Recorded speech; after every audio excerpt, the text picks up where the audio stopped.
Badaukagu geurekin Leire Merino, Durangarra, Durango Irratiko estudioetan, bera da, Ama laburmetraiko zuzendaria eta gidoilaria, biak batean, Leire Merino, kaixo, egunon. Kaixo, egunon.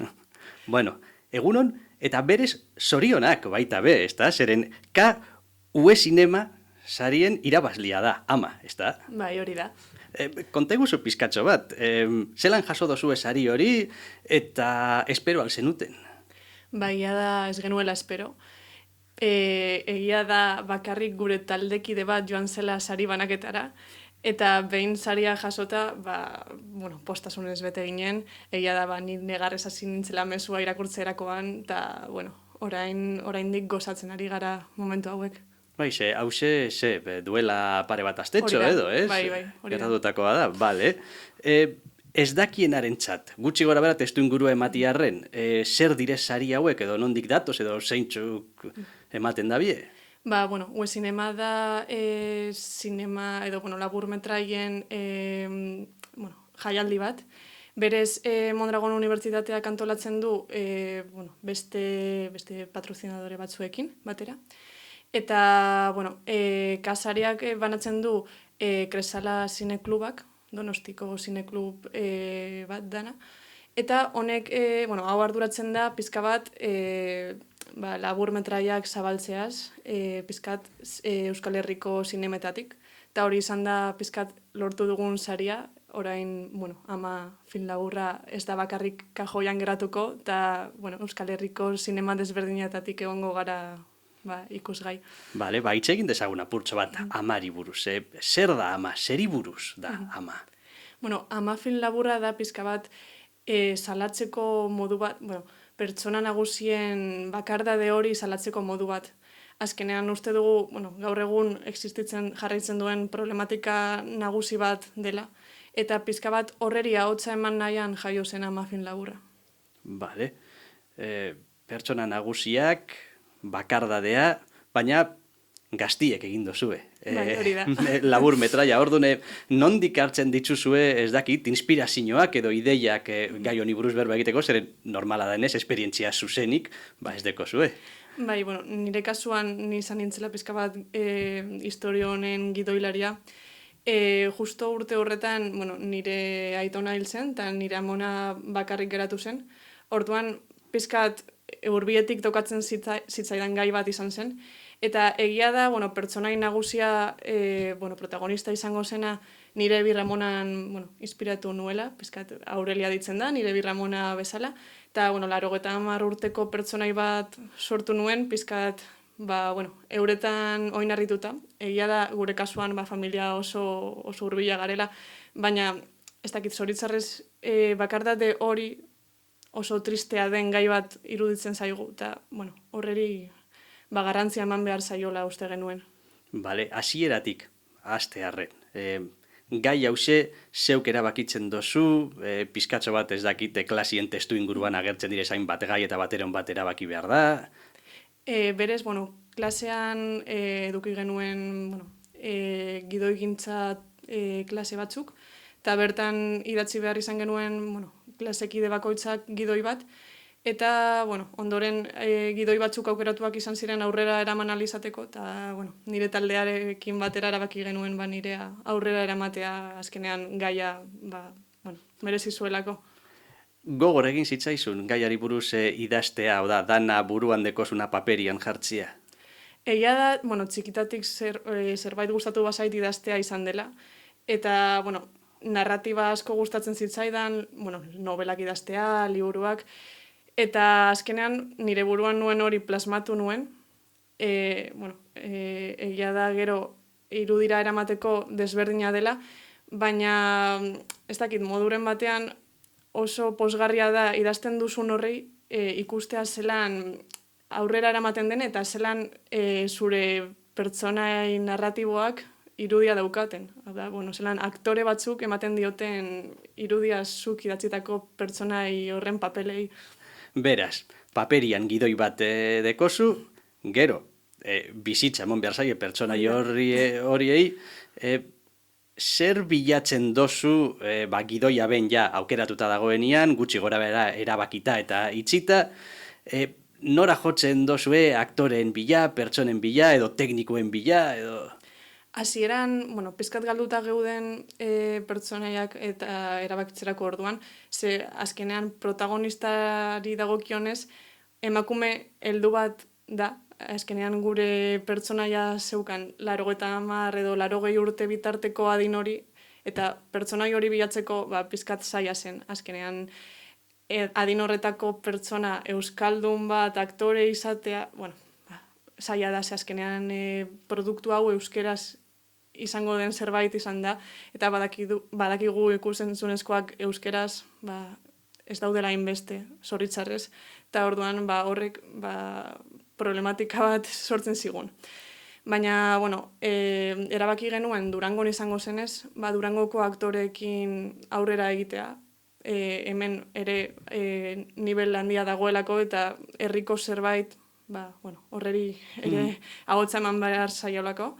Eta orduan, pizka bat, San Agustin Antzokiarekin kontaktatu genuen, eta bertan gure proiektuaren berri eman genien, eta hortik tiraka gure 3 aktoreak lortu genituen. 3? Bai, hori da. Zana edot, aktoreen aldetik pisu handia bakoitzak 3 bakarrik baldin badauz, aipatu egingo ditugu, zeintzuk direz? Berez, protagonista Edith Beristain da. Berak, 85-86 urte inguruko emakume bat da. Eta, berak antzerkia egiten zuen hemen Durangon. Eta bere irakaslea Izaskun Asua, bai. Bera ere gure protagonistetako bat da, berak bere alabaren papela egin zuen. Egia da, lehenengo Izaskunekin kontaktatu genuela, eta berak eman zigula berri editen inguruan. Eta orduan, pizkat ezagutzen zirenez eta bazeukatenez konexio hori, oso harin konektatu zuten alaba ama paper hori egiterako orduan. Eta, 3garrena? Bai, 3garrena Gorka Madrazo da, berak, postariaren papera egin zuen, eta, berarekin ere oso erraz konektatu genuen, oso aktore ona da. Ze nolako, ez dakit, garrantzia edo papera deko espazioak berak, esan edote, Durangok edo Durangoko txokoak, eta... Egia esan, pizka bat nahi genuen zentratu Durangoko auzo batean, baina izatea magia hori, nagusiaren magia hori eta pizka bat jo genuen, nire birramonaren etxera, bera, Matadero inguruko auzoan bizi da, eta orduan, hor zentratu nahi genuen, eta beretzea erabili genuen espazio nagusi gisa, baina ondoren ere, pizkat, Matadero auzoko kaleak edo etxeak ikusten dira, azkenean uste genuelako hori zela espazio garrantzitsu bat. Aipatu diguzu, zelan tira, gero paperetik irudietara eramaterakoan apurtxo bat agian gauzak aldatu egiten dira zela, zen moduz eramaten sarie gidoilaria eta zuzendaria. Kasu honetan ni naiz gidoilari eta zuzendaria. Horrezegatik diote, bi alderdi horiek, ez? Ideiarena, ez? Ideia hutsarena, eta gero, egia bihurtu behar da hori. Zieran zaila da aldaketak onartzea, ze, zu oso pozik zaude idatzitakoarekin, eta oso pozik eta oso gustura zaude historioarekin berez, baina egia da, gero errealistak izan behar garela, eta 7-8 minutuko ikusentzunezko batean, hori grabatzeko azkenean horrek denbora nahiko darama, eta errealistak izan behar gara, errezagoa dela batzuetan aldaketak egitea, eta irudikatzeko ere errazagoa dela. Irakurtzen dugunaren eta ikusten dugunaren artean zaila da irudikatzeko. Labur metraia zapustu barik, baina buruan dekozu adibidez aldatu behar izan dozuten zeo zer, esaten dozuna tira. Bai, egia da hasiera batean, flashback batzuk sartu nahi nituela, eta flashbackerako egia da aktore gehiago behar genituela, helburua zen pizka bat Aurelia gure protagonistaren haurtzaroa ere irudikatu alizatea, baina hori azkenean erabaki bat izan zen kentzea, eta pizka bat gehiago bere egunerokotasunan zentratu alizatea. Eta tonuaren aldetik, ze moduzko lana da, esan nahi dut, badakigu segurazki komedia bat ez dala izango, baina esan nahi dut, drama bat da, dokumentalera pizkatxo bat jotzeko asmoaga, ze... Berez, drama hutsa da. Egia da, hori, pizkat heldu egin nahi garela, tristura sentsazio horretara. Ez dugu nahi ere ikuslea triste atera dadin hori ikustetik, baina bai pizkat refleksio batekin. Vale, nik hemen dekot erdaraz dao, baina irakurriko dut Bai. bere momentuan, ez dakit epaimaiak edo esan sabena, eta zergatik saritzen Bai. zuen ama. Porque utiliza la fotografía y la iluminación de una forma artística, maximizando las propiedades de los recursos a su alcance de una manera sencilla y efectiva, por el realismo puro y sincero de la vida cotidiana que proporciona un impacto sentimental en el espectador, por la interpretación de su protagonista y el trabajo excepcional de sonido que consiguen que el mensaje cale de una manera directa. Hemen, gauza asko da, esan edot, hiru esaldi direz, baina esan edot, argiteria, argazkigintza, soinua... Bai, egia da hori niren lan taldea azkenean oso garantzitsua izan dela proiektu honetan, lagunak izateaz gain, talde bezala oso ondo funtzionatu dugu. Egia da, momentu onak, momentu txarrak egon direla, baina, betiz jakin izan dugu aurrera ateratzen. Eta nire ustez, denen lana izan da garantzitsua proiektu honetan, eta hauek, pertsona bat faltatuko balitz, hau ezen atera, hau ezin zen aterako aurrera. Zeren berez, zenbat denbora, hasi zinetenetik grabatzen, lehengo irudia, lehengo eguna, ilusioz beteta. Amaitu zenuten arte, segurazki pizkatxo bat, posik amaitu dozutelako, zenbat denbora igaro zan hor. Naiz eta iruditu grabaketa egunak luzeak izango zirela, bakarrik izan genituen 3 egun grabatzeko.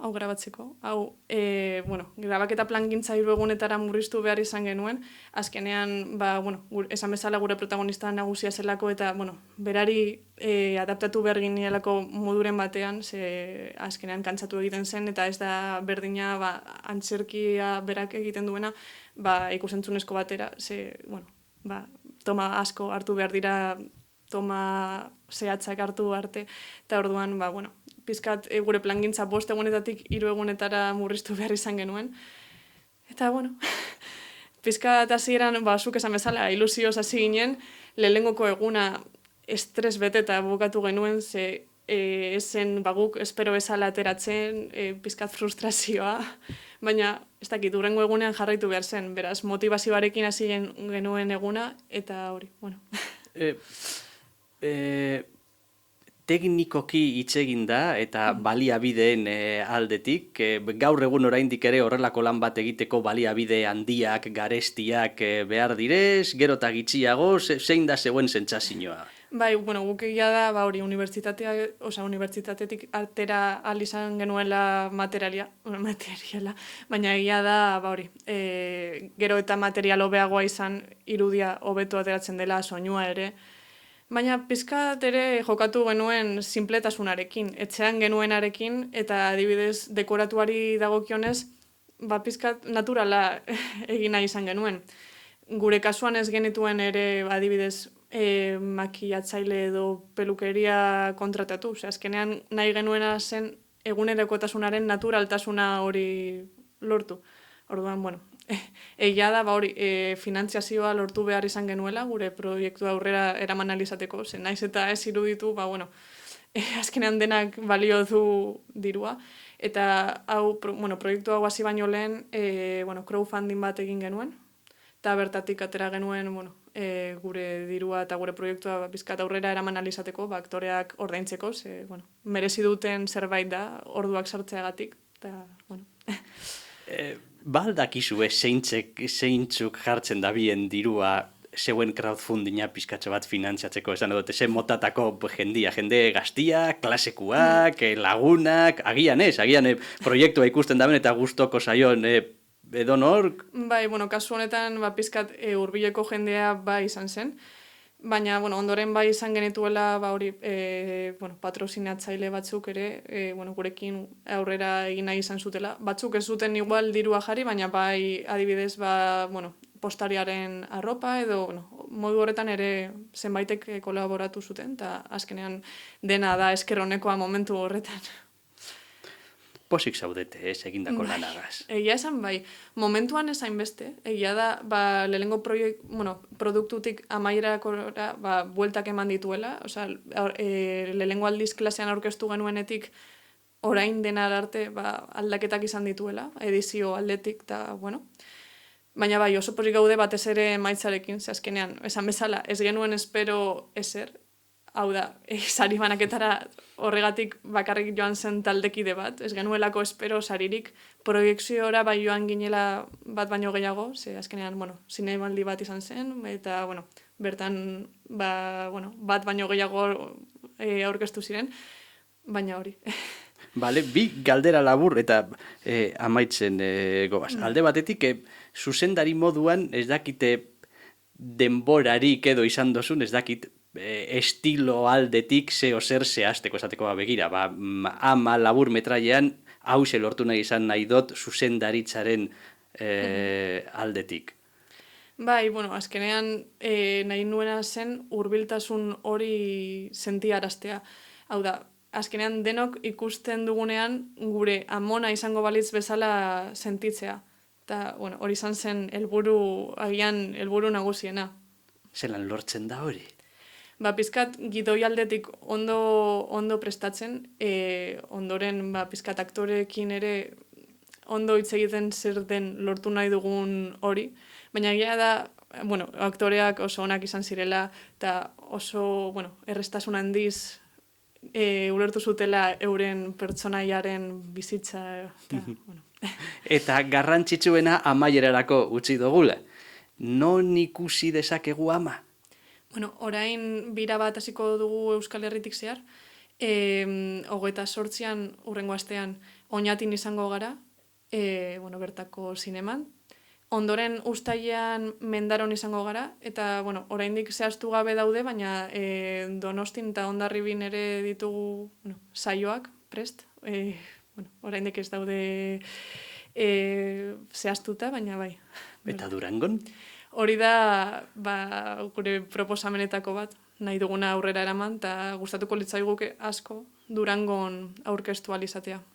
Bueno, espero daigun alan izatea, eta, alik eta harinen bada, hobeto ez diot, azkenian herrian ikusteko guak sortu zaizkigu. Bai, azkenean egia da, bira hau Kresala zineklubak eraman duela aurrera, eta, gure eskaera bat izango dela Durangon egin alizatea, edo gure kabuz, gustatuko litzaiguke hemen egin alizatea. Bide batez, amak badauka amaieran galdera ikur bat. Zeo zerrengatik da, ez? Bai, hori da. Ez dugu asko esan nahi, bestela amaiera zapustuko genuke, baina bai da galdera bat, film laburrean zehar garrantzi asko izango duela eta amaiera garrantzitsu bat emango diola film laburrari. Bale, galdera batekin amaitzen dugu. Ama, zuzendaria, gidoilaria, Leire Merino, eskerrik asko gugaz izatearren, suerterik onena amarekin, eta nahi dozun arte, agur. Eskerrik asko zuei, agur.